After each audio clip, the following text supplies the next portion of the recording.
Hey guys, welcome back to the channel, and this is how to search master games on chess.com. So guys, first thing that you will do is simply go to chess.com if you are using a desktop, and if you are on your application on your device, the steps will be just the same.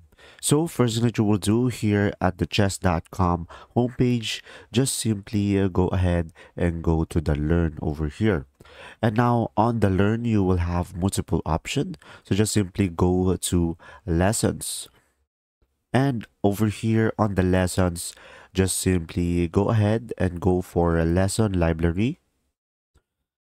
And now from here, as you can see, you will have here master games. So just simply click on it. And from here, guys, you should be able to see all of the master games.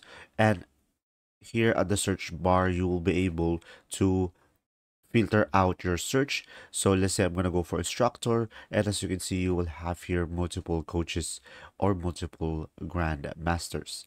And now, as you can see, you can choose a team as well. You can choose level as well. And from here, as you can see down below, you will have multiple options to choose from or to learn from. And as you can see, when we click on them, you should be able to start it and review some moves. And that's simply about it. If this video was helpful, please like and subscribe, and thanks for watching. See ya!